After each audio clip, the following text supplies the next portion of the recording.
ಸ್ವಾಭಿಮಾನಕ್ಕಿಲ್ಲ ಸೋಲು, ಹೋ ಸ್ವಾಭಿಮಾನಕ್ಕಿಲ್ಲ ಸೋಲು, ಆಳುವ ಜನಕ್ಕಿಲ್ಲ ಗೋಳು.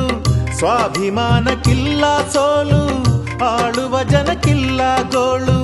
ಮಾನ ಅಭಿಮಾನಕ್ಕಾಗಿ ತಲೆ ಎತ್ತಿ ನೀನಿಲ್ಲು, ಮಾನ ಅಭಿಮಾನಕ್ಕಾಗಿ ತಲೆ ಎತ್ತಿ ನೀನಿಲ್ಲು, ತಲೆ ಎತ್ತಿ. ಯಾವ್ದೋ ಸಣ್ಣ ಕೆಲಸಕ್ಕೆ ತೃಪ್ತರಾಗ್ಬಿಡ್ತೀವಲ್ಲ, ಹಂಗೆಲ್ಲ ಮಾಡಬೇಡಿ ಅಂತ ಬಾಬಾ ಸಾಹೇಬ್ ದೊಡ್ಡ ಆಸೆನ ಕಾಣಿ, ದೊಡ್ಡ ಕನಸುಗಳನ್ನ ಕಾಣಿ. ಅದಕ್ಕೆ ತಕ್ಕಂತೆ ಲ್ಯಾಂಗ್ವೇಜ್ ನ ಚೇಂಜ್ ಮಾಡ್ಕೊಳ್ಳಿ, ಅದಕ್ಕೆ ತಕ್ಕಂತೆ ಬಾಡಿಯ ಒಂದು ನಿಮ್ಮ ಚಟುವಟಿಕೆಗಳು, ಸೊ ಅಥವಾ ಬಾಡಿ ಲ್ಯಾಂಗ್ವೇಜ್ ಇದೆಲ್ಲ ಅದು ಚೇಂಜ್ ಆಗ್ಬೇಕಂತ ಬಾಬಾ ಸಾಹೇಬ್ ಹೇಳೋದು. ಅಪ್ಡೇಟ್, ಅದು ಅಪ್ಡೇಟ್, ಬದಲಾದ ಕಾಲಘಟ್ಟಕ್ಕೆ ಅಪ್ಡೇಟ್ ಆಗಬೇಕು. ಯಾಕೆಂದ್ರೆ ಇನ್ನು ಮುಂದೆ ನಡೆಯೋ ಯುದ್ಧಗಳೆಲ್ಲ ಕತ್ತಿನ ನಡೆಯಲ್ಲ, ಅವೆಲ್ಲ ಸ್ಮಾರ್ಟ್ ಆಗಿರುತ್ತೆ. ಸ್ಮಾರ್ಟ್ ಲ್ಯಾಂಗ್ವೇಜ್, ಕಮ್ಯುನಿಕೇಶನ್ ಸ್ಕಿಲ್, ಇವ್ರು ಹೆಂಗ್ ಮಾತಾಡ್ತಾರೆ, ಯಾವ ತರ ಬಿಹೇವ್ ಮಾಡ್ತಾರೆ, ಅದ್ರ ಮೇಲೆ ನೀವು ದೊಡ್ಡ ದೊಡ್ಡ ಕಂಪನಿಗಳಲ್ಲಿ ಸಿಇಒ ಆಗಕ್ಕೆ ಸಾಧ್ಯ. ಮತ್ತೆ ಹಿಂದೆ ಹರಿಯುವುದೇನು, ಹರಿವ ನದಿಯು ಕಟ್ಟೆಯ ನೋಡಿ.